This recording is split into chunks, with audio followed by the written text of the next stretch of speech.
I told you to stop! I told you to stop! I hate you with— I never meant to see it. Still, life does not always care about what we expect. It was a Tuesday night, one of those ordinary evenings that simply melts into the ones before. The television hummed softly in the living room, plates piled in the sink, and a heavy quiet settled where laughter once lived. Anna had left her phone on the nightstand, screen face up while she showered. Steam slipped under the door, and I could hear her humming a melody I did not recognize. Then the screen brightened. That preview line cut me open. So, same hotel tomorrow night. Can't wait to see you again. For a beat I froze, waiting for everything to make sense. Maybe it was a mistake.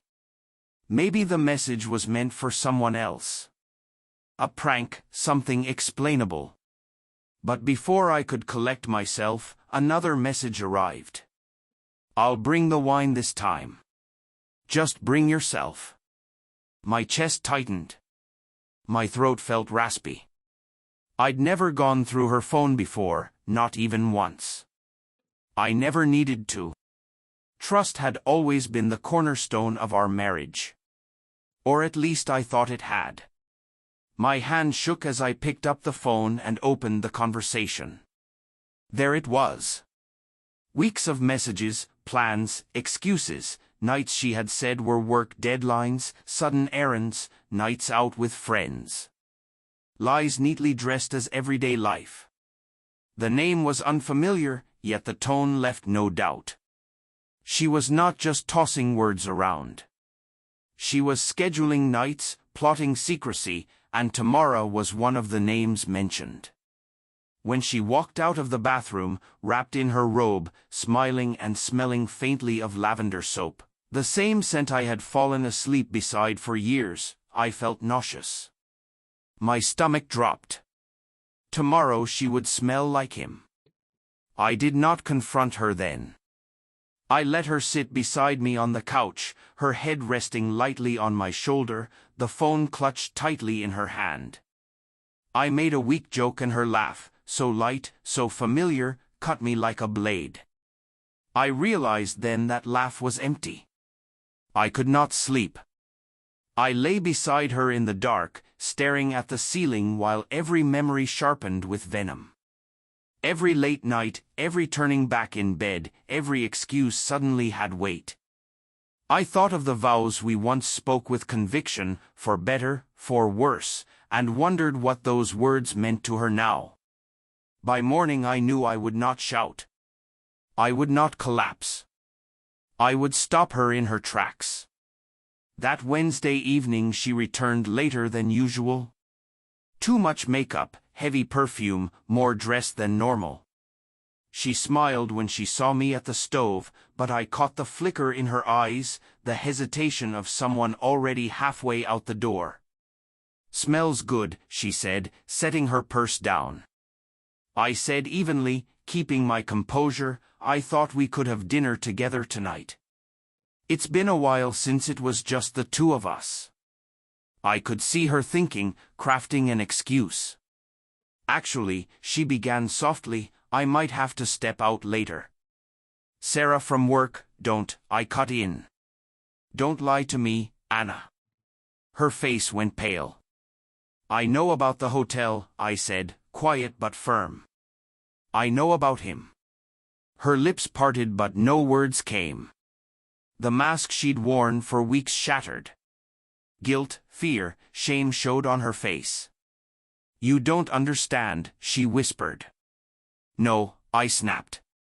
"I understand perfectly. You made a choice. You planned it. You were about to walk out and lie to my face as you went to him." Tears welled in her eyes. "It's not what you think." "Then tell me what it is," I demanded. "Tell me why my wife could not look me in the eye and say she was done instead of sneaking around in hotel rooms." The silence that followed felt unbearable. Then, barely audible, she said, "I don't know why I did it." I laughed, bitter. That's convenient, I said. We sat at the table with untouched plates between us. She fumbled for reasons, loneliness, feeling invisible, saying it just happened. But betrayal does not just happen. It is deliberate. It is chosen, repeatedly. Every excuse felt like another stab. So what was tonight supposed to be? I asked, my voice breaking despite my effort to stay calm. Your grand escape, a romantic evening while I sat here, thinking you were with friends. Her hands trembled. I was not going to let you go, I told her coldly. Don't lie to me again. You were dressed for him before you even walked through the door. Her tears finally fell. I made a mistake, Daniel. Please, I didn't mean to hurt you, she said. But you did, I said hollowly. The moment you sent that first message, you hurt me. Every night you kissed me goodbye while you planned another lie. You hurt me. She reached for my hand, but I pulled away. Daniel, please. I still love you, she pleaded. I shook my head. No. You don't get to use that word. Not after this. Love does not look like betrayal. Love does not book hotel rooms. The rest of the evening blurred with tears and pleas for explanations. She swore nothing physical had happened yet, as if that erased the betrayal written in every message. But in my mind the damage was permanent. Trust was gone. The foundation of us lay in ruins. That night I packed a bag. She followed me from room to room, sobbing, her voice broken. Don't leave. We can fix this. I'll end it. I'll do anything, she begged. I stood in the doorway, suitcase in hand. You were willing to risk everything for one night with him, I said quietly. And now you expect me to believe you'd do anything for us? You ended us the moment you chose him. Her sobs echoed as I closed the door behind me. The first night was agony, a cheap motel, a thin mattress, me staring at the ceiling, wondering how my life had unraveled into this. How the woman I trusted most could have cut me the deepest. But with each day the fog lifted. Her tears, her promises, her pleas, they all came too late. Because when it mattered, she did not choose me.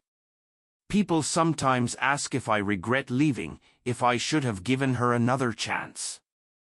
Here's what I learned: when someone shows you what your love is worth to them, you have to believe them. Anna showed me. The night I told her, don't lie to me.